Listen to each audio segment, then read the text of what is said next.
우리 세 번째 강의로 우리 충현성교회 원로 목사님이신 민정기 목사님 모실 텐데요. 여러분 식사도 하셨으니까 힘이 좀 날 겁니다.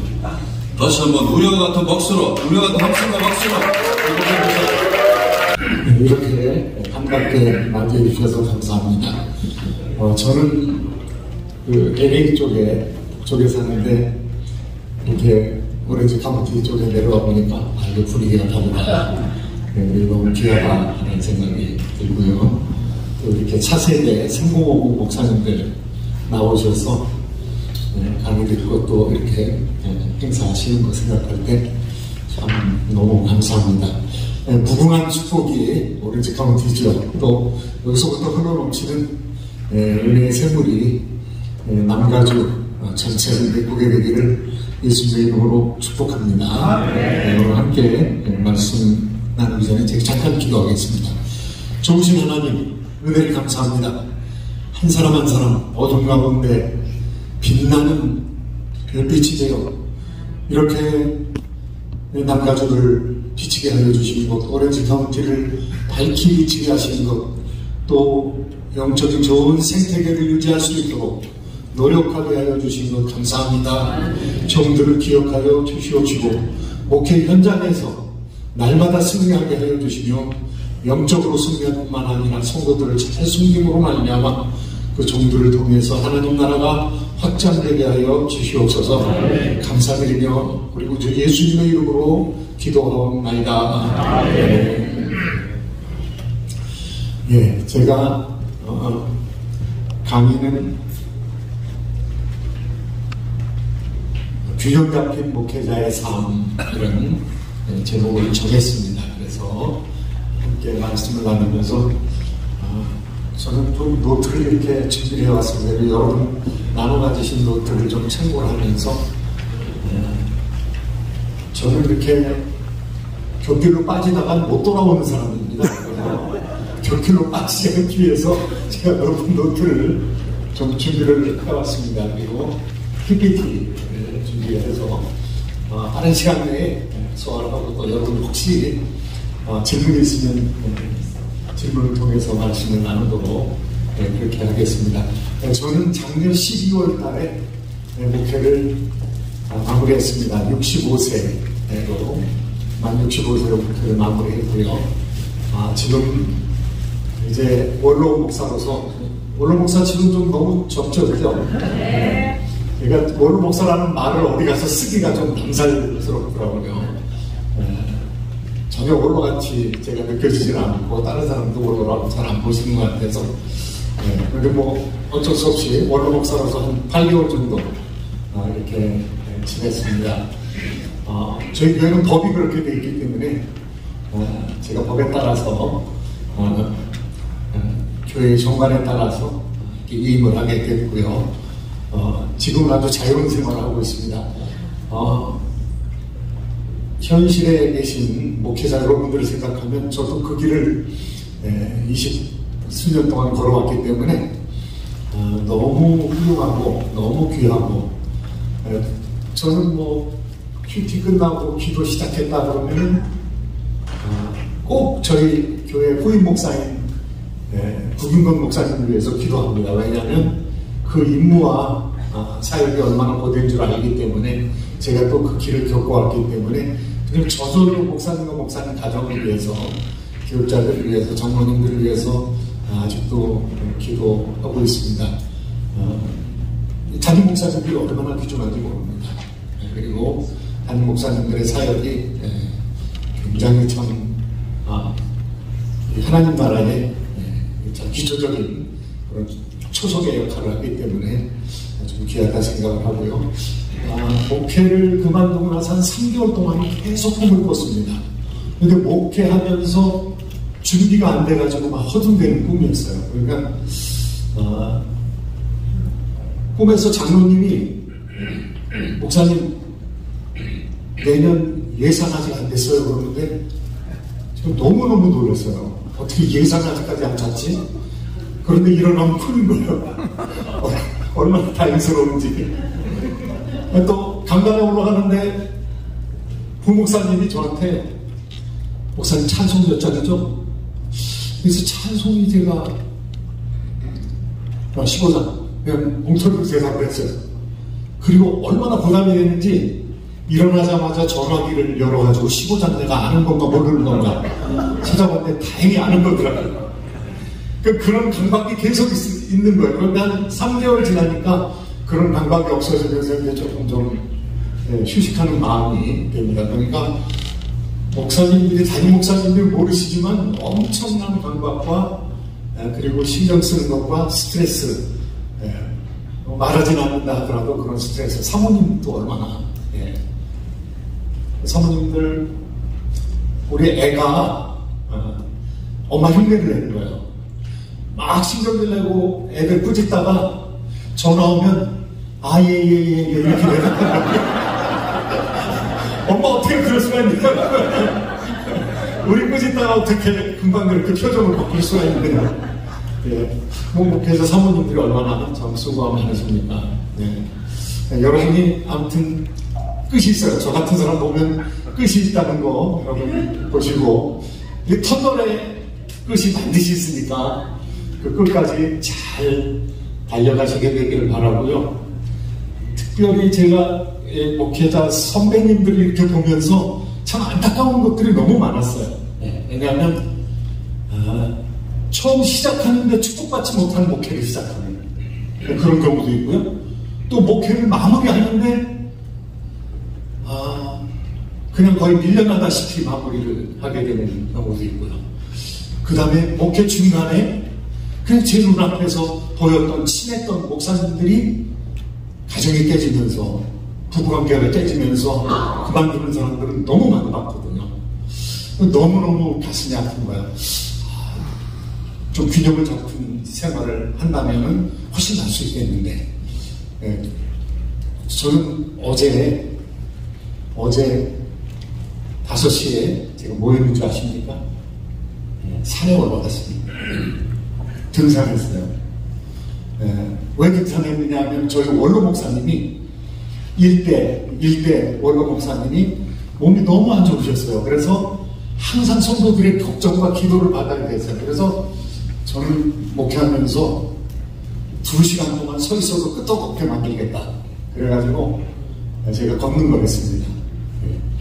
여기 계신 목사님하고 어떤 목사님하고는 테니스도 쳤는데 제 몸 가지고 테니스 치면 무릎이 나갑니다. 그래서 테니스를 한번 치고 나면 왜 이렇게 무릎이 아픈가. 그런데 무릎이 하루 만에 났다가 이틀 만에 났다가 나중에 3일이 돼도 안 나더라고요. 그래서 내가 너무 체중이 많이 나가가지고 내 무릎이 견디지 못하는구나. 그래서 걷는 걸로 바꿨습니다. 그래서 일주일에 2번, 미니멈 2번 꼭 걷습니다. 어제도 한 2시간 반 걸었습니다. 그래서 제가 금식을 하거나 아니면 피곤해가지고 감기에 들거나 그럴 때 성도님들이 전혀 민종규 목사가 아프다는 생각을 안 해요. 그래서 기도도 안 하는 것 같아요. 동정도 못 받는 것 같아요. 그렇지만 끝까지 아파가지고 강단에 한 번 쉬어본 적이 없이 20여 년 동안 계속 할 수 있어서 너무너무 감사하고요. 그 다음에 아까 큐티 이정용 목사님 말씀하셨는데 저는 많이는 못 읽습니다. 성경을 3번, 1년에 3번 이렇게 못 읽습니다. 그런데 적어도 한 번 읽습니다. 적어도 한 번 읽는 거는 제가 예수님 믿고 나서 고등학교 때부터 지금까지 거의 1년에 한 번씩 계속 읽습니다. 지금도 성경 카드를 이렇게 표시해가면서 읽는데 에스겔까지 왔습니다. 조금 진도가 빠르게 나가고 있는데요.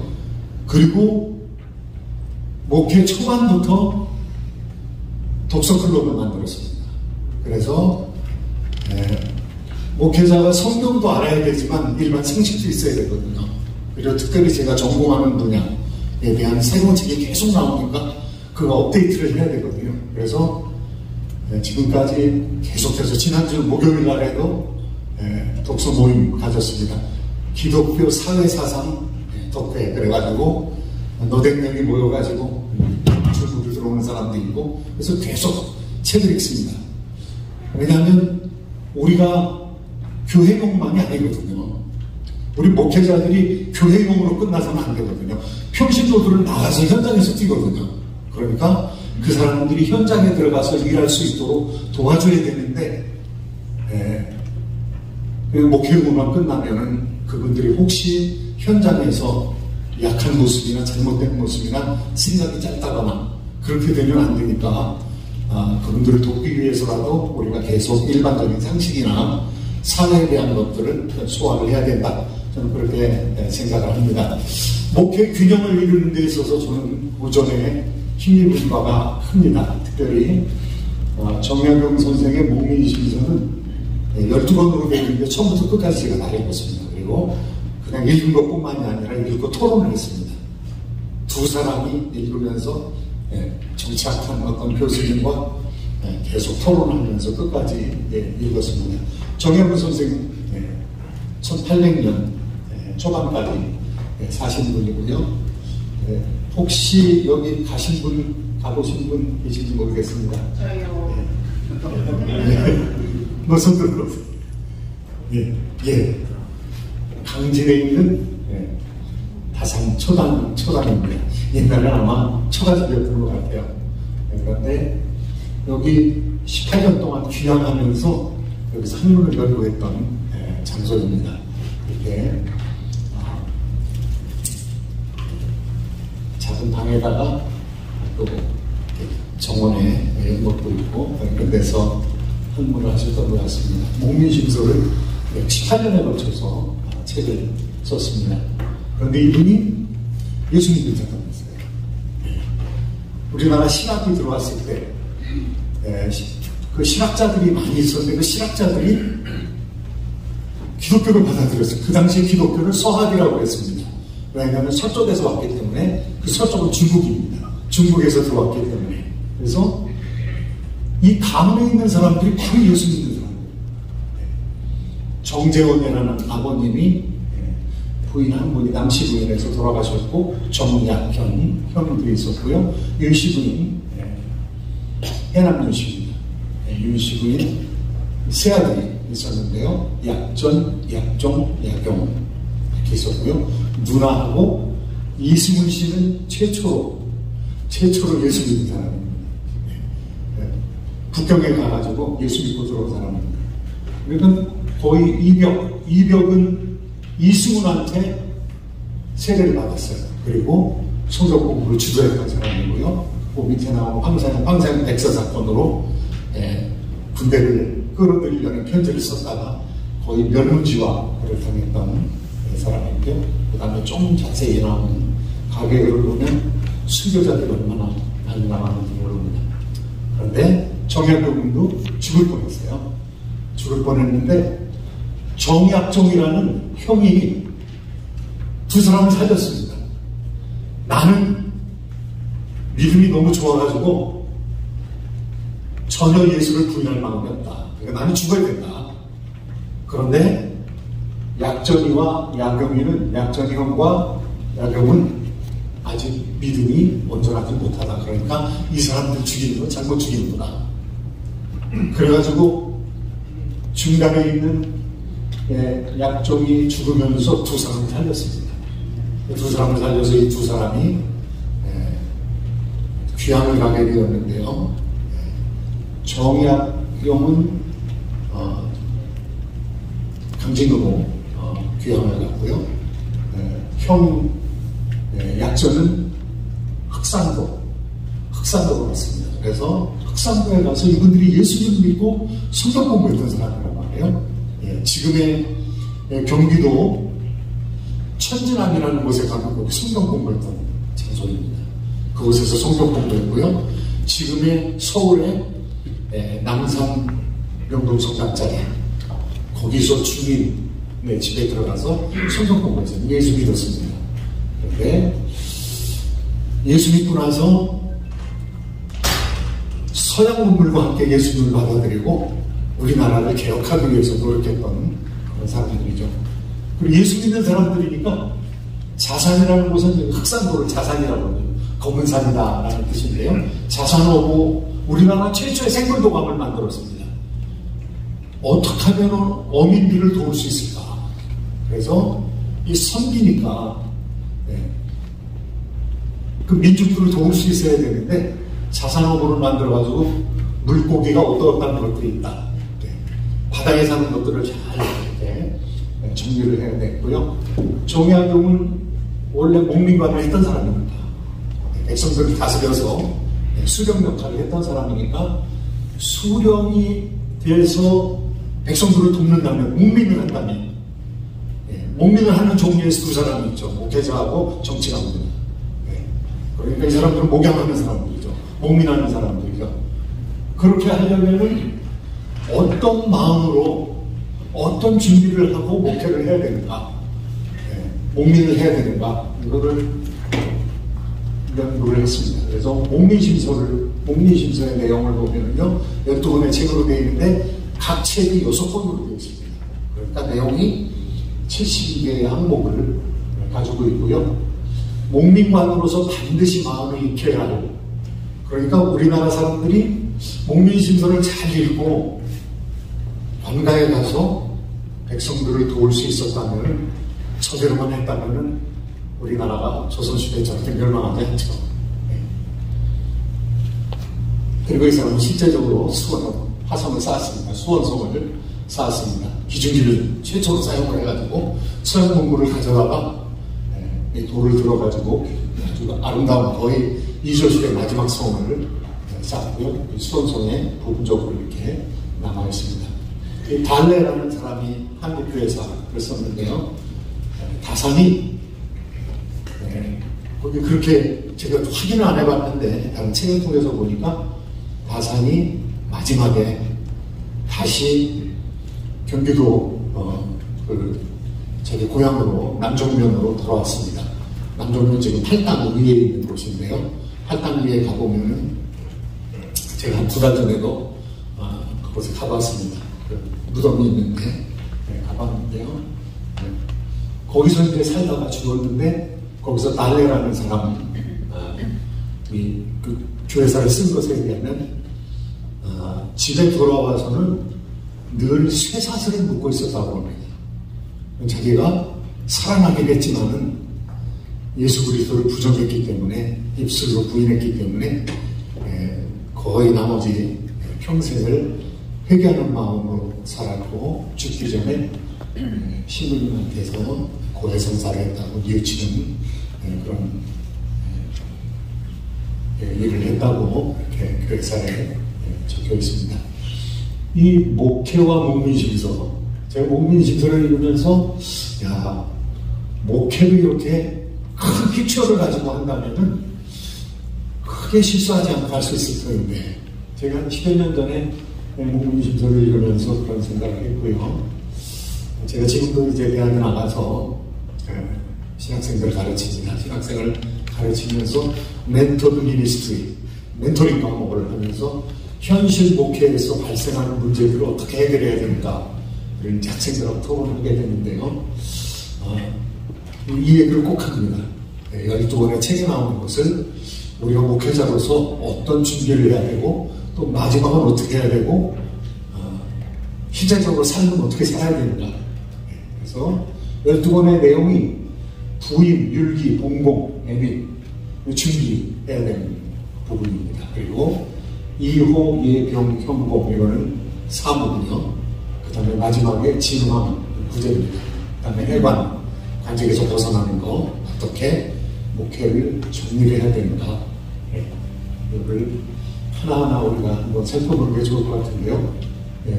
부임은 임지로 가는 겁니다. 그런데 얼마나 자세하게 얘기하고 있는가 하면, 부임을 하는데 행장을 차릴 때, 이 여행에 짐을 꾸릴 때 너무 짐 많이 가져가지 마라. 그런데 목민관이 책을 좀 가지고 가면 그것은 사람들이 좋은 평가를 하게 될 거다. 목민관은 책을 보면서, 섬기니까 책을 보면서, 군자니까 잘 깨달아서 깨달은 것으로 목민을 하면은 큰 문제가 없을 것이다. 그리고 백성들한테 너무 신세지지 마라. 그래서 뭐 경기도 안성까지 간다 그러면 이제 평택에서 뭐 용인에서 경기도 안성을 넘어갈 때 안성 땅에 들어가서 첫 방을 채우지 마라. 얼마나 자세하게 얘기하는가 하면은 용인에서 자고 그 다음날 안성으로 들어가라 이렇게 얘기하는 겁니다. 왜냐하면 안성 군수가 가는데 안성 군수가 용인에서 고산 땅으로 가서 고산면에서 자면 고산면에 있는 사람들이 얼마나 신경을 쓰겠습니까? 그러니까 그 땅에 들어가서 자지 말라는 용인 땅에서 자라는 거예요. 그래서 되도록이면 부담을 주지 않게. 그리고 부임해가지고 첫 번째 하는 일은 향교에 가가지고 거기에 모셔있는 부임회한테 지금 우리나라로 말하면 그 지방에 무슨 묘소라든가 아니면 뭐 현충원 같은 데 가서 국립묘지 같은 데 가서 거기서 예식을 가지고 그렇게 시작을 하라. 부임하는 거에 대해서 자세히 이야기를 하고 있습니다. 그 다음에 율기, 자기를 어떻게 다스리느냐. 뭐 우리가 목회자로 들어가기 전에 자기 스스로를 다스려야 돼요. 그냥 이상하게 무너지는 경우 많죠. 돈 문제, 목회자들 무슨 여자 문제 이런 것들도 저 사람 굉장히 훌륭한 사람인데 은사도 많은 사람인데 무너지는 거 보면 참 한심하죠. 그래서 내가 저희 아내한테 저분은 설교도 잘하고 잘생겼고 뭐 어쩌고 그러면 그런데 너무 아까워. 그러면 아깝긴 뭐가 아깝냐고. 바람 펴가지고 저렇게 되는데 뭐 아깝긴 뭐가 아깝냐고. 저희 아내는 아주 저한테 굉장히 싸늘하게 얘기를 하는데 동정을 하지 않더라고요. 그리고 나도 잘못되면 큰일 나겠구나. 요새는 그래서 잘합니다. 그래서 이제 제가 평생 안 하던 설거지를 이제 지금 한 달 이상 계속 하고 있습니다. 한 6개월 지나니까 안 되겠더라고요. 눈치를 좀 주는 것 같기도 하고. 제가 그래도 밥을 계속 얻어먹으려면 잘해야 되겠다 싶어가지고 한 3일은 남겠구만 그러더라고요. 그런데 지금 3일이 아니라 2달 했거든요. 그랬더니 조금 좀 쉬려고 그러면 여보 당연히 할 거 있잖아. 뭐 그래가지고 이제 가서 합니다. 아무튼 뭐 우리가 남을 다스리는 힘이 어디서 나오느냐 하면은요, 자기도 못 다스리는데 어떻게 남을 다스립니까? 사람이 사람을 다스리는 것은 하나님께서 은혜 주시자면 이거 안 되는 겁니다. 그런데 자기 자신을 다스릴 수 있는 힘이 남으로 하여금 순종하게 만드는 그런 마음을 일으킬 수 있죠. 그래서 나 자신을 다스리는 셀프 레귤레이션, 이거 얼마나 중요한 거예요. 그 다음에 봉공, 그 당시에 봉공은 임금을 섬기는 일, 공적으로 임금을 섬기는 일이고, 그 다음에 애민, 백성들을 얼마나 사랑하겠느냐, 어떻게 사랑하겠느냐. 그 다음에 목민관의 사역, 이제 6가지입니다. 2호 예병 형공, 이거는 이제 목회자로서 우리가 설교해야 될 거. 그 다음에 뭐 연구해야 될 거, 글 써야 될 거, 뭐 이런 것들 많지 않아요. 상담해야 될 거, 신방해야 될 거, 이런 것들 많지 않습니까? 그런데 목민관으로 6개를 해야 되는데요. 그리고 다 목회하고도 사실은 상관이 있다고 하겠습니다. 진화, 황폐한 것을 어떻게 좀 누그러뜨리느냐, 구제입니다. 구제. 가난한 사람들, 특별히 교회의 어려운 사람들, 노인들, 병자들, 이런 사람들을 어떻게 도울 것이냐, 구제인데요. 그 다음에 해관, 어떻게 벗어나느냐, 어떻게 끝내느냐, 이거 굉장히 중요한 거죠. 목회를 어떻게 끝내느냐. 자기가 지금까지 쌓아온 것을 다 말아먹고 끝내는 경우도 있고요. 그리고 후임자에게 잘 물려주고 그만두는 경우도 있고요. 바톤을 던져줘야 되는데 바톤을 던져주고 그냥 갑자기 그만두는 경우도 있고요. 많은 사례가 있습니다. 그런데 어떻게 계획을 세워가지고 잘 물러나느냐. 해관해가지고 어떤 사람은 자기 명예를 위해서 옛날에는 송덕비를 만들었다고 합니다. 송덕비. 덕을 기리는 비석을 만드는데 다른 사람들이 안 만들어주니까 아전한테 돈 줘가지고 그 사람들 좀 부추겨가지고 돈을 줄 테니까 송덕비 만들어라. 그래가지고 제가 어렸을 때 저기 공원에 제가 살던 경기도 안성이라는 곳에 공원에 가서 보면은 공원의 비석이 수십 개가 있었어요. 그런데 그 수십 개가 거의 송덕비예요. 그런데 저 같은 조그만 어린애들이 뭐 송덕비가 뭔지 잘 모르니까 그 비석 위로 뛰어다니는 거야. 근데 비석 위로 뛰어다니다가 이제 떨어지고 이렇게 그렇게 장난으로 갔는데 그게 송덕비더라고요, 지금 보니까. 네. 근데 송덕비 어떤 사람은 정말 백성들이 너무 좋아가지고 저 사람 진짜 목회 잘했어. 목민관 노릇 잘했어. 그래서 깊은 마음으로 해주는 경우도 있고, 저 중에서는 돈 줘가지고 사람 부추겨가지고 만든 것도 있겠구나라는 생각이 들더라고요. 떠날 때 잘 떠나야죠. 떠날 때 사람들이 아쉬워하는 마음으로 보내게 되는 그런 마무리가 굉장히 중요하겠죠. 이런 것들이 사실은 전부 목회하고 상관이 있는데요. 목회 부임할 때 어떻게 해야 되는가? 목회 저희도 설교를 해야 되기 때문에 설교는 주의 없이 못합니다. 그러니까 여기 리차드 백스터 이 사람은 공부를 체계적으로 한 사람은 아닙니다. 그런데 평생 동안 공부한 사람입니다. 그래서 리차드 백스터가 남겨놓은 책을 보면요, 우리는 참목사상 이런 책만 알고 있지만 어마어마한 게 많습니다. 딕셔너리가 있는데 어떻게 행동해야 될 것인가, 그 행동해야 될 것에 대한 딕셔너리가 있어요. 그러니까 기독교 윤리학책을 만들어 놓은 거죠. 이럴 때는 어떻게 하고 저럴 때는 어떻게 하고, 커다란 한 400~500페이지 되는 경우로 두 개를 이렇게 남겨놓았습니다. 굉장히 많은 준비를 했던 것이죠. 안수받고 개척하고 청빙하고 분립하고 선교지에서 또 기반 목회를 하게 되는데 어떻게 목회하는 게 너무 힘듭니다. 그런데 목회를 이상하게 시작하는 경우가 있어요. 이상하게. 목표를 잘라가지고 나가서 축복받지도 못하고 이제 목회를 시작하게 되는 경우, 목회 자체가 힘든데 그러면 도덕적인 타격을 입고 시작하는 거거든요. 뭐 도와주어서 다른 데서 이렇게 불러가지고 가는 건 모르지만은 내가 목회를 시작할 때 어떻게 시작해야 되나 이런 건 많이 생각해야겠죠. 그 다음에 자신을 수련해야 되는 거. 목회자로서 해야 될 것들이 굉장히 많은데 스스로 자기를 규율할 수 있어야 남을 도울 수가 있죠. 지금까지 이제 무너지지 않는 습관, 무너지지 않는 습관, 아마 저는 뭐 21년 동안 계속해서 새벽 기도를 했습니다. 그러니까 지금도 새벽 시간만 되면 한 4시 반 정도 되면 이제 저절로 일어나집니다. 그러면 일어나서 또 저희 교회 가서 새벽 기도하면 부담 가지니까 설교하는 거 감시하러 왔나 이렇게 부담 가질까 그냥 줌으로 예배 드립니다. 예배 드리고 그 다음에 제가 읽는 성경을 읽고 저는 한 10여 년 동안 일기를 씁니다. 일기 쓰고 그날 읽은 거 가지고 묵상하고 뭐 이전에 또 하던 거죠. 이전에 하던 건데 한번 세워진 뭐 습관은 거의 무너뜨리기 힘들지 않습니까?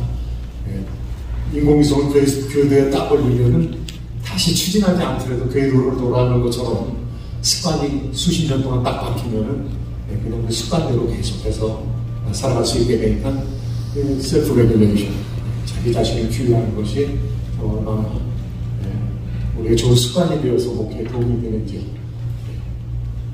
공공은 뭐 주님 사랑, 성도 사랑 다 하시는 거고요. 이제 6개 2호 예배용 공공 이 사역이 있는데요. 이전 이에 관련된 것은 인사 행정이라고 할 수가 있습니다. 인사와 행정. 그러니까 사람을 어떻게 쓰느냐 굉장히 중요한 얘기죠. 여기 뭐 장로님도 계신지 모르지만 죄송합니다.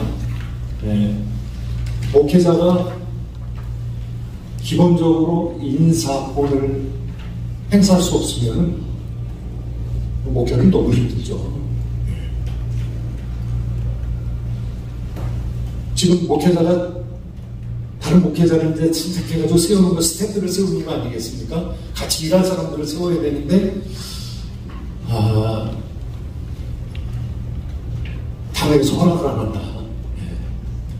그러면 인사권을 행사할 수 없는 목회자, 이거는 이 목회하기 너무너무 힘든 거죠. 그런데 목회 권위가 무너지는 때가 있습니다. 처음에 가가지고는 뭐 3년 동안 1월이라고 그러죠. 그런데 그것도 말이 3년 동안 1월이지 한 두세 번 결정적인 잘못을 해버리면 목회자가 신뢰를 못 받습니다. 그러니까 지도력이라고 하는 것은요, 내가 담임 목사이기 때문에 지도력이 있다 이렇게 생각하면 안 돼요. 그 지도력을 서포트할 수 있는 신뢰가 형성이 돼야 되는 거죠. 그런데 그 교회가 계속해서 문제가 많은 교회였었다. 그러면은 담임 목사 신뢰 안 합니다. 그럼 굉장히 힘든, 뭐 교회 크고 작고 문제가 아니라 굉장히 힘든 목회자가 가지고 목회를 하고 있는 거예요.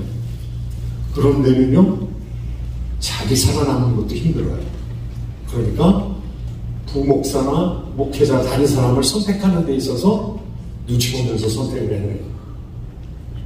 그런데 그렇지 않고 좋은 분위기에서 목회자에 대한 신뢰가 기본적으로 살아있는 그런 교회에 가면은요, 크게 실수하지 않으면 괜찮아요. 크게 실수하지 않으면 그냥 믿어주니까요. 그런데 두 번, 세 번 해가지고 신뢰가 쌓이면 그 목사님이 그냥 알아서 하세요. 목사님 좋은 대로 하세요. 목사님 어떻게 도와드릴까요? 이제 이렇게 신뢰관계가 쌓이죠. 그렇게 되면 굉장히 목회가 점점 쉬워지는 거죠. 근데 만약에 그렇지 않고 몇 번 결정적인 실수를 하면 제가 보기에 한 두 번 정도는 봐주는 것 같아요. 근데 세 번, 네 번 계속되면은 이제 쓴뿌리가 생기게 되고요. 그 다음에 그 전임자가 굉장히 힘들게 하다가 나갔다. 이렇게 되면은요, 처음부터 힘들어요, 처음부터. 근데 목회자면요, 일단 살아남아야 돼요, 거기서. 목회를 하려면. 그렇죠? 살아남아야 되면은 교회 정치를 생각하지 않을 수가 없어요. 우리는 정치하고 먼 사람이다. 그런데요, 교회에서 담임 목사직을 잘 유지하는 것도 그 정치입니다. 거룩한 의미에서의 정치예요. 그리고 성도님들의 마음을 잘 모아서 성도님들의 지지를 받으면서 하는 목회, 이거 건강한 목회죠. 그런데 너무 과한 사람은 어떻게 얘기하느냐? 도덕적으로 내가 실수가 있어도 교회만 부흥되면 괜찮다. 이거는 목회자가 나쁜 거죠. 그렇게 얘기하는 사람도 있어요. 지금 여기 우리 LA 바다리로 교회만 부흥되면 괜찮다. 조금 도덕적으로 하자가 있어도 괜찮다. 이건 아니죠. 이게 주님 보시기에. 목회자가 일단은 생존하는 것이 힘든 그런 교회 되겠으니까요. 그 다음에는 목회자가 그냥 온 것이 아니라 예수님의 뜻을 펼치기 위해서 온 건데, 하나님의 말씀을 전하기 위해서 온 건데, 그리고 잘 양육시켜서 건강한 신자들을 세상에 파송하기 위해서 온 건데, 그러려면은 목회자가 생존만 해서는 안 되죠. 정치 지도자들도 정치적 목표가 있습니다. 내가 대통령이 되면 뭐 하겠다. 내가 국무위원이 되면 내 미션 스테이트먼트는 이거다. 그리고 이거 못하면 나는 실패한 거다. 그럼 목회자가 자리 지키는 것 뿐만이 아니라 그 자리를 통해서 주의 뜻을 확장시켜 나가는 것이 굉장히 중요한 문제죠. 그러려면 행정과 인사를 용이하게 할 수 있도록 해야 되는데, 그거는 확보된 것이 아니라 사실은 신뢰입니다. 사람들과 특별히 저 같은 경우는 뭐 장로교에 있었으니까 당회 속에서 신뢰 굉장히 지금 중요한 일이죠. 그 다음에 목표가 재정의 문제. 호전은, 여기 호라는 것은 집이 한두, 한호, 두호. 그래서 이 집을 통해서 세금을 걷어들이거든요. 그런데 뭐 세금 잘못 걷어들이는 이조 시대 때 너무너무 많았죠. 애한테 세금 걷어들이고, 죽은 사람한테 백골징포라고 죽은 사람한테 세금 걷어들이는 거. 그러니까 교회에서도 헌금을 걷어들이는데, 헌금을 성도님들이 일상생활을 잘 하시면서 거기서 넉넉히 내도 남음이 있을 정도로 그렇게 돼야, 생활이 돼야 교회 헌금 내지 않겠습니까? 훈련시켜야 되죠. 몇십일 조 훈련시켜야 되죠. 제가 이집트에 가서 이집트 복음주의 목회자들하고 함께 한 일주일 지내면서 강의를 했던 적이 있는데, 거기 파송된 선교사님들하고 거기 있는 목사님들하고 논쟁을 하더라고요. 논쟁을 하는데, 당신들 이집트 교회가 강건해지기 위해서는 11조 해야 된다. 그런데 목회자들도 11조가 안 하는 거예요. 거기 이집트의 목회자들이. 그러면서 이제 저한테 물어보더라고요. 목사님은 그 교회에서, 이민교회에서 어떻게 성금을 하십니까? 그래서 우리 교회는 70%가 11조다. 그리고 나머지는 부수적인 30%는 뭐 감사금이고 뭐 다른 절경금이나 그렇다. 그러니까 거기 이집트에 있는 목회자들이 깜짝 놀랐어요. 이 재정적인 것이 갖춰지지 않으면 지혜를 하기가 힘든 부분들이 너무 많죠. 그래서 성도님들의 가가고 사정을 잘 살펴가면서, 그리고 교회 재정을 잘 이제 충당하는. 그 다음에 예전은 예를 지킨다 할 때 바로 예에 관련된 정법, 모범이 뭐냐? 이 예를 통해서 성도를 양육시키는 거죠. 뭐 지휘학교 교육이라든가 장년 교육 시스템이라든가 이런 걸 만들어서, 제가 처음 갔을 때 원로 목사님이 저한테 부탁을 하더라고요. 목사님, 나는 이렇게 토론하고 이런 교육을 못 받았어. 그래서 목사님이 제자훈련도 시키고 좀 사람들 훈련 좀 시켰으면 좋겠다고. 그래서 목사님 의견을 잘 받들어서 제가 훈련 시스템을 만들었어요. 훈련 프로그램을. 그래서 부교육자들하고 토론했어요.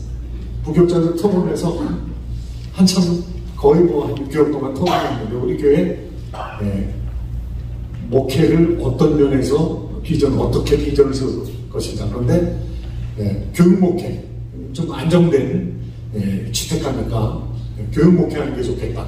장년 교육, 그 다음에 아이들 교육, 교육 목회에 관점을 두는 게 좋겠다.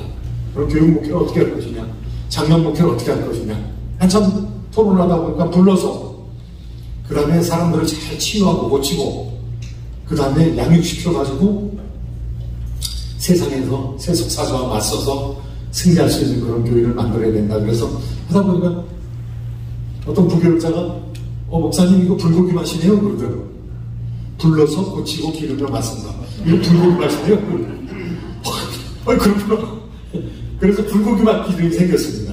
부교육자들하고 토론하는 가운데서 저한테 힌트를 줘가지고, 그래서 성도들을 양육하는데 불고기만 비전을 세우고, 불고기만 비전에 따라서 프로그램을 개발을 해서 있는 프로그램 좋은 거 받아들이고, 그 다음에 새로 만들어야 될 프로그램 만들고, 그래서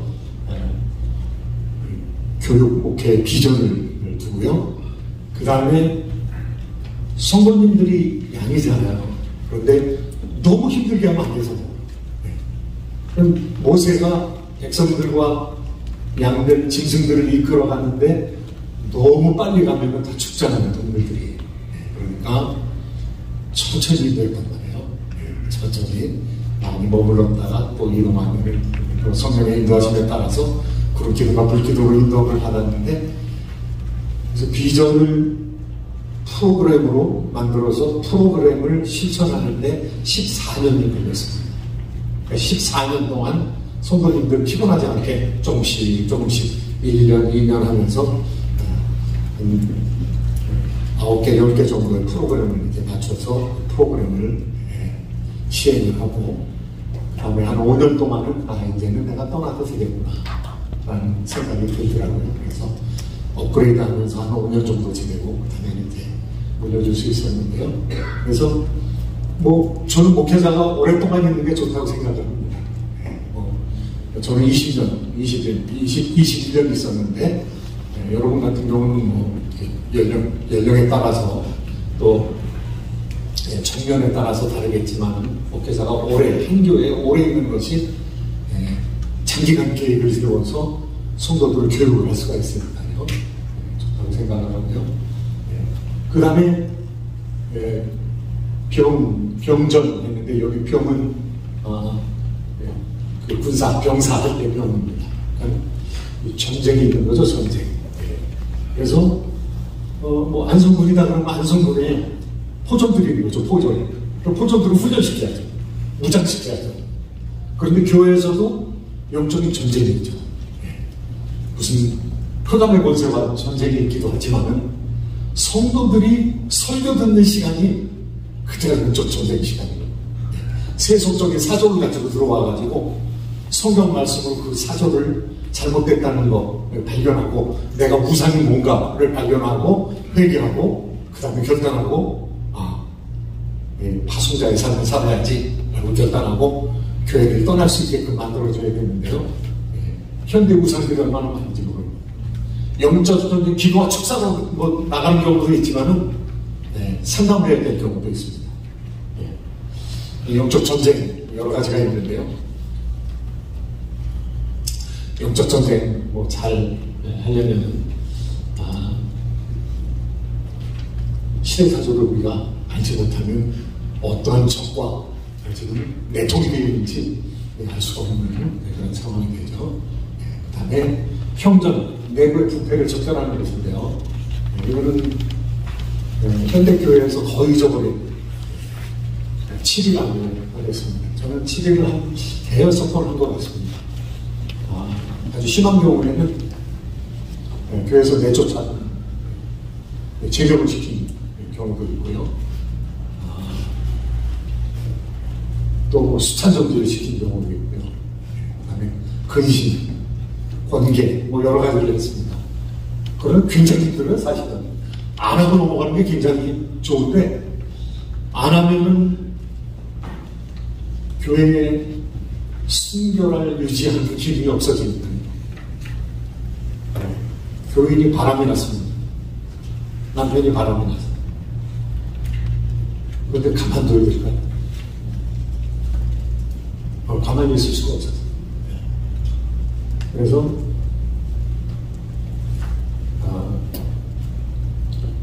징계했습니다.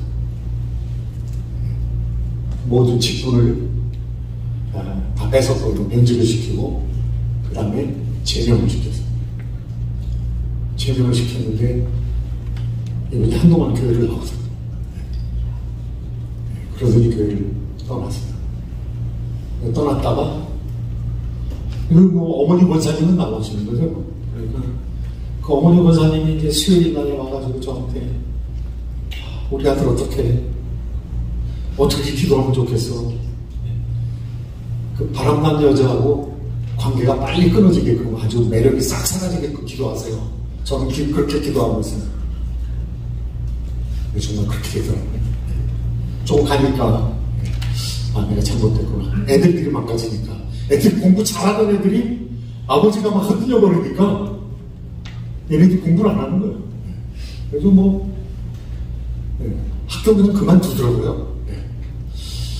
그렇게 되니까 이 아버지가 정신을 차렸어요. 나중에 저한테 찾아와서 뭐라고 그랬냐면 목사님, 예수 믿는 사람은 좀 재밌게 살면 안 돼요.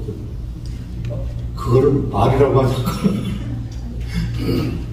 그런데 이분이 돌아오셨어요. 얘기하고 돌아오셨어요. 그래서 나중에 이분을 회복시켰어요. 회복시켜서 다시 우리 교인으로 받아들이고 때가 차가지고 다시 집사 직분을 줬고요. 한수 집사 직분은 다시 투표해가지고 받아야 되니까 기다리는 가운데 있는데요. 근데 사실은 징계를 안 하면은 교회의 성결성을 유지할 수가 없죠. 그냥 제가 가벼운 거 하나 정도만 얘기를 했는데요. 굉장히 힘들었던 적도 많습니다. 징계하다가. 징계하는 것이 필요할 때는 목회자도 승부수를 띄워야 합니다. 그랬을 때가 있다. 잘 살펴서 해야 됩니다. 만약에 목회자 자신이 뭐 흠이 있다거나 문제가 있다거나 그런 거 가지고 이제 도전하는 경우가 있거든요. 그 다음에 공전은 동사입니다. 동사. 사람들을 이렇게 봉사를 받아가지고 뭐 축성도 하고 성도 축조하고 다리도 만들고 저수지도 만들고 그런 일들을 했는데 교회 특별 사업도 있죠. 성교제의 특별 사업도 있을 수 있고 교회 건축해야 될 때가 있고 하나님께서 은혜 주셔가지고 저희는 뭐 건축을 했습니다. 건축을 했는데 뭐 이렇게 우리 은혜하는 교회 같이 이렇게 크게는 안 했지만은 뭐 빨리 했습니다. 1년 만에 그냥 해버렸습니다. 준비를 한 4년 해가지고 헌금도 모아놓고 그 다음에 설계도 하고 크게는 안 하고 아무튼 우리 분쇄밖에 한다 해가지고 1년 만에 다 마치고 성도님들 들어와서 지금 이제 지은 곳에서 예배하고 있는데요. 특별하게 이렇게 건축을 해야 될 때도 있고 또 선교지에 학교를 세워야 될 때도 있고 더 투자해야 될 때가 있고 이런 경우가 많이 있습니다. 그 다음에 구제 많이 목회가 이렇게 다양한 정말 팔방미인이 돼야 될 정도로 이렇게 많이 있습니다. 해야 될 것들이 많은데요. 그 중에서 이제 기본적으로 제가 좀 강조하고 싶다라고 생각하는 것은요.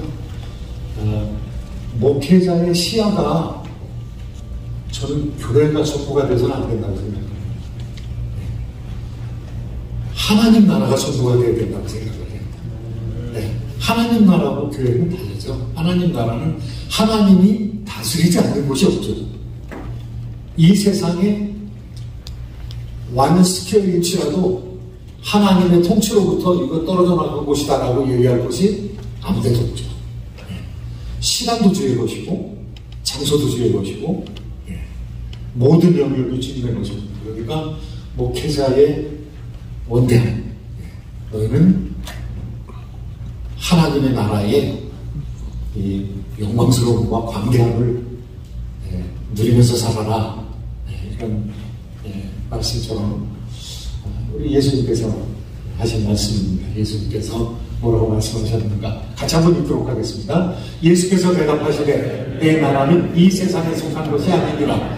만일 내 나라가 이 세상에 속한 것이었다면 내 종들이 싸워 나로 유대인들에게 넘겨주지 않게 하였으리라. 이제 내 나라는 여기에 속한 것이 아니니라. 빌라도가 이르되 그러면 내가 왕이 아니냐? 예수께서 대답하시되 내 말과 같이 내가 왕이니라. 내가 이를 위하여 태어났으며 이를 위하여 세상에 왔나니 곧 진리에 대하여 증언하려 함이로라. 무릇 진리에 속한 자는 내 소리를 듣느니라. 하나님 나라의 복음을 전파하기 위해서 예수님께서 오셨습니다. 하나님의 통치가 비춰지지 않은 곳이 아무데도 없죠. 예수님께서는 그런데 내 나라는 이 땅에 속한 것이 아니다. 이 세상에 속한 것이 아니다. 라고 얘기했는데 지금 이 세상은 어떤 세상이냐면 로마 병정들이 폭력을 행사하는 제국의 영향력을 행사하는 그런 지평에는 속하지 않았다는 것이죠. 폭력적인 지평에 속하지 않았다는 것이죠.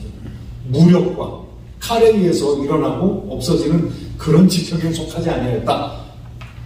진리를 듣는 사람은 내 음성을 듣고 나를 따른다.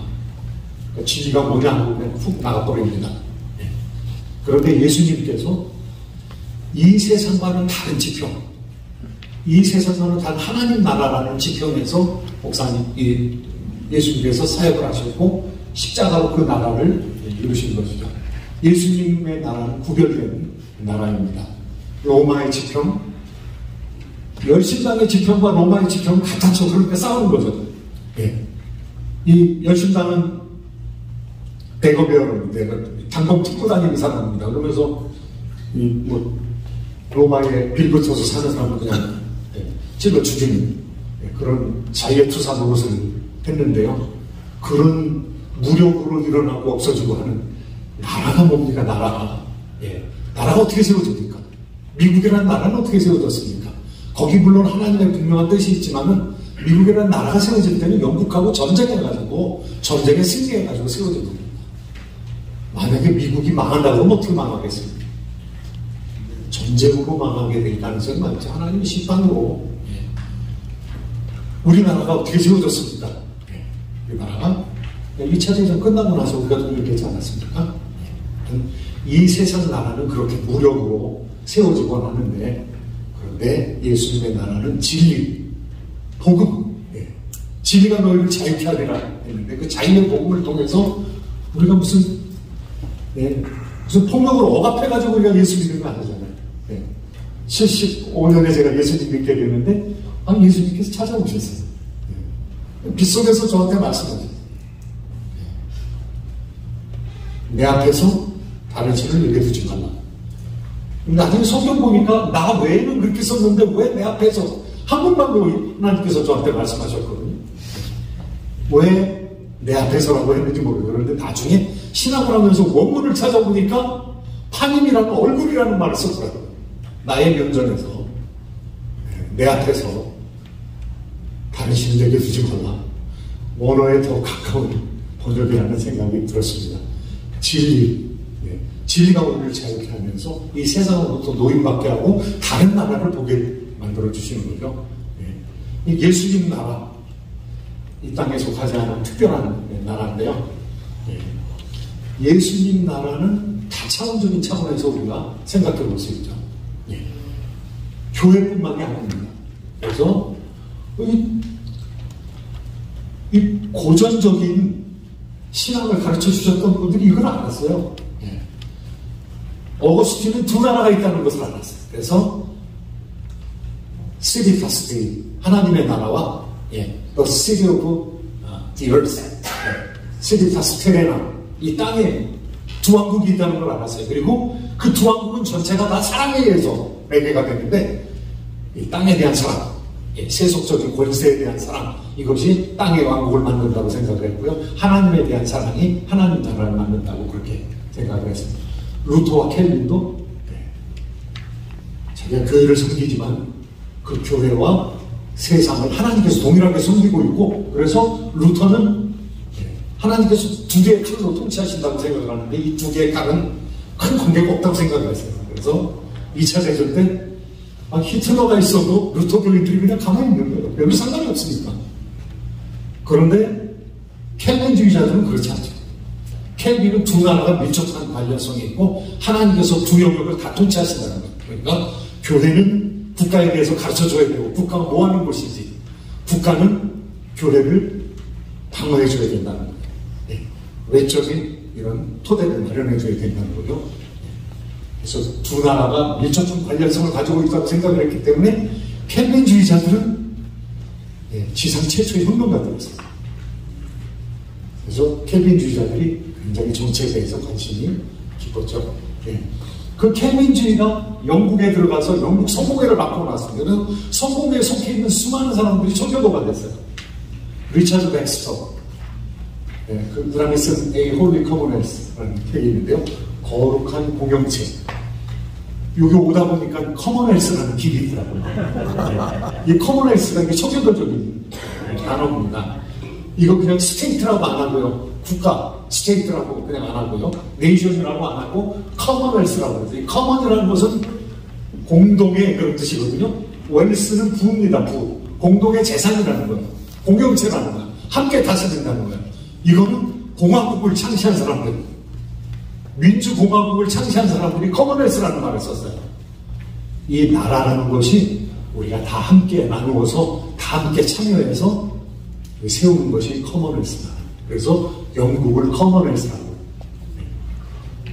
토마스 홉스라는 천재적인 정치학자가 르바이어선이라는 책을 썼어요. 근데 르바이어선에 두 권으로 되어 있는데 하나는 교회에 관련되고 하나는 국가에 관련된 겁니다. 그런데 국가에 관련되어 있는 것을 Political Commonwealth라고 썼어요. 교회를 Christian Commonwealth라고 썼어요. 그 당시에 공화국에 대한 이상을 가지고 있는 사람들, 그 사람들이 예수 믿는 사람들이었어요. 예수 믿는 사람들이 교회에서만 끝나는 것이 아니라 교회의 성역을 흘러넘친 하나님의 영광의 능력과 힘이 사회를 바꿨던 거예요. 사회를. 그래서 사회에 민주정치를 기반 놓은 사람들이 청교도들입니다. 도저히 영국에서는 싸움을 하면 안 되니까 미국으로 왔습니다.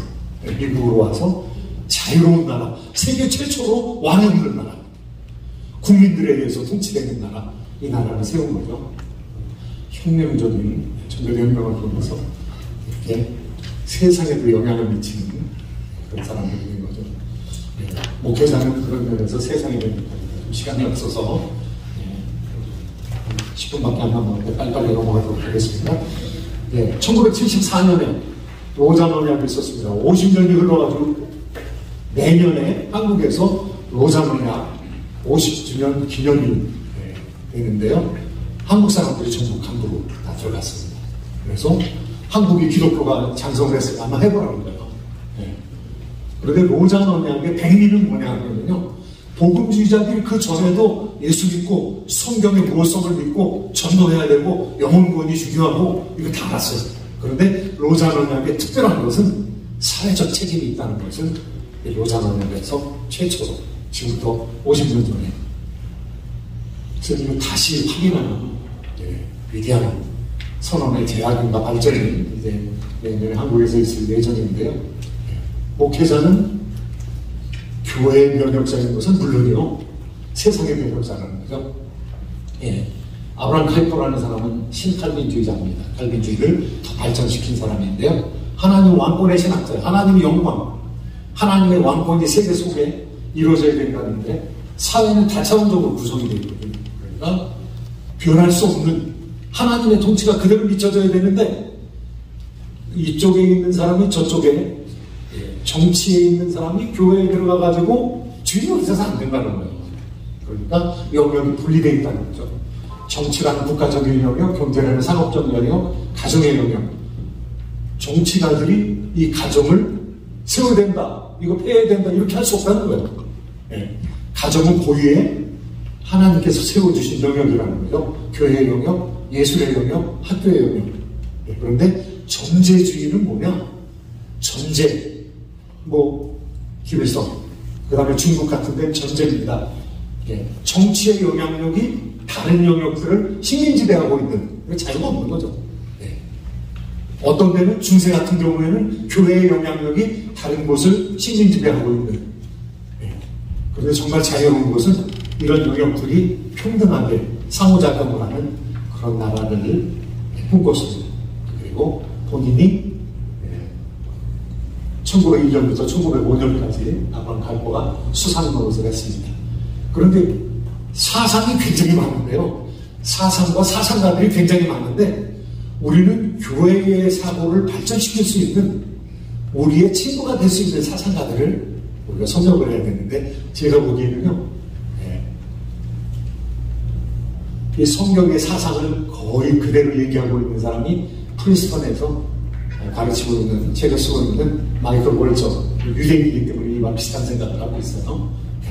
정의의 다원적 영역이 있고 그 영역들이 서로 교제하고 있어야 된다는 거죠. 마이클 샌드, 하버드의 철학자라고 할 수 있는데 돈으로 살 수 없는, 돈이 전부 지배하면 안 된다는 거죠. 권력이 다 지배해도 안 되지만 권력으로 살 수 없는 것들이 있어야 되잖아요. 지켜줄 수 있는 영역들이 있어야 되잖아요. 성경의 사상과 비슷한 사고를 하는 사람, 지금 반기독교 사상이 너무 많아가지고요. 이런 성경에 입각한 사상들을 잘 발전시켜 나갈 수 있는 이런 분들을 파악을 해서 현실력을 공부를 하는 것도 좋겠다는 생각이 들고요. 인문학과 교양의 획득. 우리가, 저는 좀 문제라고 생각합니다. 저는 저 자신에도 문제 제기를 하지만은 교회가 그냥 섬이 되버렸어요. 섬. 아일랜드가 되버렸어요. 아일랜드. 세상에서 무슨 일을 하거나 별로 상관 안 하고 참여도 안 하고 그리고 세상과 스파링도 못하고 세상의 용어를 너무 잊어버리고 그래서 세상과 교통이 섬이 아니라 아일랜드가 아니라 브릿지가 돼야 되잖아요. 하나님의 영광이 교회를 통해서 세상 밖으로 퍼져나가야 되잖아요. 브릿지가 돼야 되잖아요. 그런데 기독교의 융성하는 시기에 그때 지도자들이 사실은 교양을 가지고 있었던 사람들이에요. 그래가지고 기독교에서 얘기하는 진리를 다른 사람한테 그 시대의 용어로 풀어줄 수 있는 사람들이었어요. 그래서 어거스틴 신국로를 처음부터 끝까지 봤습니다. 신국로를 보면요, 그 당시에 상식에 충만한 사람, 상식에 철저한 사람, 그 당시에 상식을 다 섭렵을 하면서 그 사람들의 상식을 가지고 로마 사람들의 상식을 가지고 로마 사람들 설득을 했어요. 그래서 어스틴은 플라톤에 대해서 너무 잘 알고 있었던 사람이니까. 그 다음에 토마스 아퀴나스는 아리스토텔레스를 읽었던 사람이에요. 그래서 아리스토텔레스의 체계를 통해서 기독교를 신학대전이라는 책을 통해서 재정리한 사람입니다. 그러니까 세상도 알고 성경도 아니까 세상 사람들이 따라올 수밖에 없는 그런 지적인 위치를 가지게 되었고요. 그 당시에 세계를, 그 당시에 기독교 세계를 리드할 수 있는 그런 사람이 됐던 것이죠. 루터 켈빈, 다 법학을 한 사람입니다. 기독교 강요가 사실 법학도서입니다. 법학도서의 체계를 가지고 기독교 강요를 썼고요. 인문학은 인간에 대한 이해인데, 제가 참 안타까운 거는요, 기독교적인 작품, 기독교적인 영화가 나오면 너무 유치한 거예요. 솔직한 얘기로. 불교 영화보다도 심오함이 떨어져요. 그러면 저거 보고 사람들이 감동받고 오겠나. 여러분, 불교 영화 중에서 봄, 가을, 겨울, 봄, 여름, 가을, 그리고 겨울, 그 영화 혹시 보신 분 있습니까?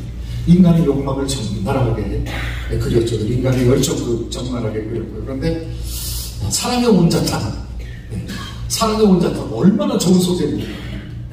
그런데 그 소재를 안 믿는 사람도 감동이 되게끔 이렇게 전달할 수 있는 능력이 되는데, 그거는 인문학적인 백그라운드가 없으면은 안 믿는 사람이나 믿는 사람이나 공통적으로 감동을 받을 수 있는 그런 백그라운드가 없으면은 그거 아니에요. 그냥 우리끼리 천국 얘기되는 거예요.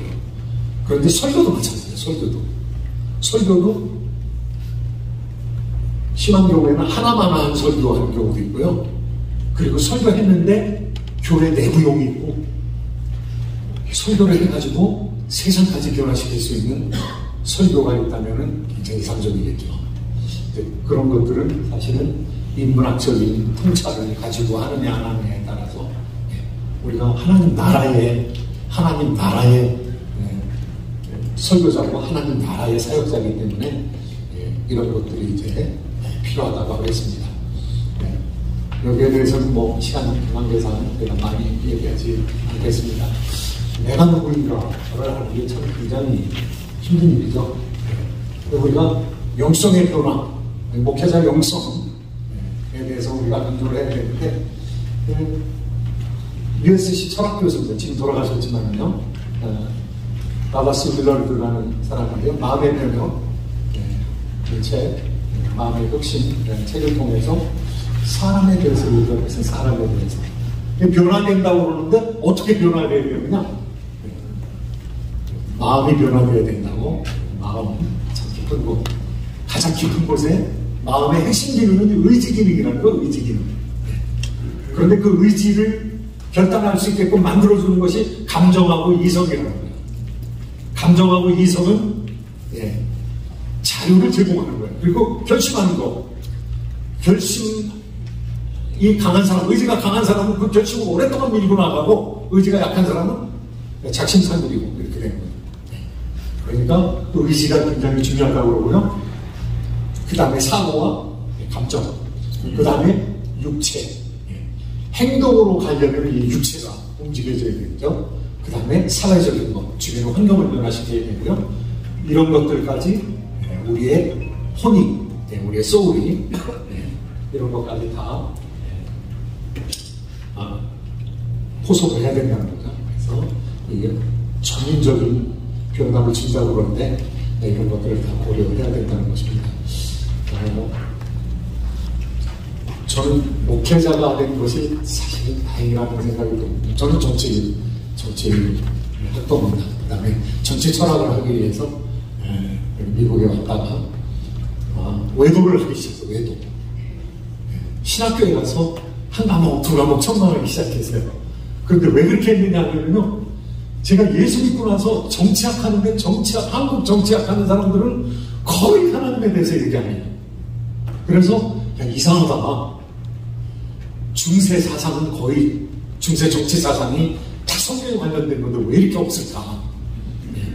그래서 USC에 와가지고 정치하고 정치 철학하고 기독교하고 접목시키려고 그러는데 거기 있는 사람들도 교수님들이 신학에 대해서 또 잘 모르시더라고요. 그래서 풀로 신학교에 가가지고 한 과목, 두 과목 들어서 처음 들은 게 Issues in Social Ethics.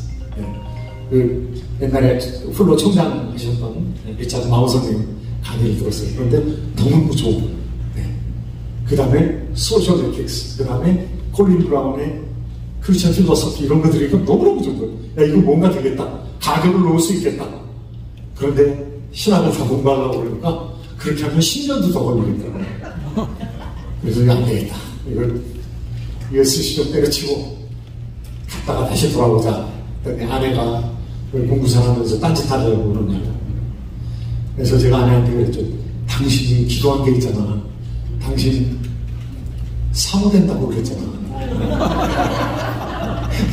그랬더니 집사람이 이게 올 때 왔구나. 가라고 그러더라고요.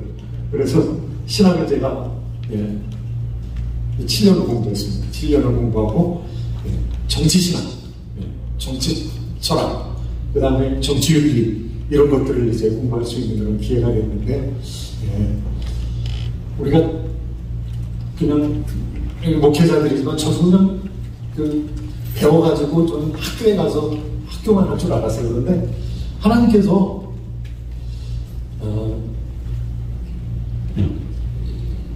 이 충현 선교교회로 이제 인도를 해주시는데 사실 한국에서 목회 하라는 한 두 군데 정도가 있었어요. 그런데 나는 학자고 목회자가 아니다.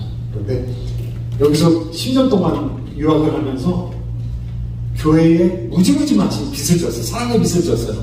그래서 교회에서 목회 생각 없느냐고 그렇게 얘기하는데 제가 학자 길을 가야 되지만 한번 기도를 해보겠다고 그랬어요. 그런데 기도하는데 하나님께서 3번 꿈으로 저한테 목회자의 길을 보여주시더라고요. 그래서 그 얘기는 뭐 지금 얘기를 다 할 수가 없고요. 그래서 하나님께 이제 항복을 했습니다. 그런데 그 소명받는 게 어떤 때 중요하냐 하면요. 다른 사람한테 야, 나 소명받아서 까불지들 마. 이런 때 사용되는 게 아니라 진짜 목회 힘들 때 떠나고 싶잖아요. 떠나고 싶을 때 그런데 하나님께서 불러주셨으니까 하나님께서 가라 그래야 가지. 그때 도움이 되더라고요. 어려울 때 도움이 되더라고요. 그래서 아무튼 끝까지 이렇게 마칠 수 있게 돼가지고 얼마나 감사한지 모르고요. 저는 그냥 목회 20년, 21년 하면서 서 있었다고 생각해요. 그냥 서 있었어요, 정말로. 그런데 하나님께서 도와주셔가지고 건축도 하고 성교관도 구입하게 되고 기도원도 가지게 되고 그냥 훈영으로 뱉은 것까지 하나님께서 다 이루어주시더라고요. 저는 선교관은 안 될 줄 알았어요. 그런데 왜냐하면 2013, 14년 돼가지고 너무 힘들 때라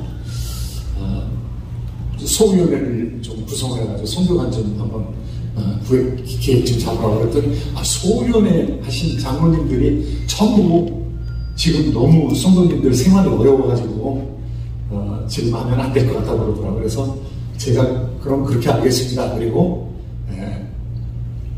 새벽기도 하나님은 도저히 안 되겠습니다. 소위원들이 다 이렇게 하나같이 신앙 좋은 사람들이 저러고 있는데 이거 안 되겠습니다. 그러는데 하나님께서 저한테 화를 내시더라고요.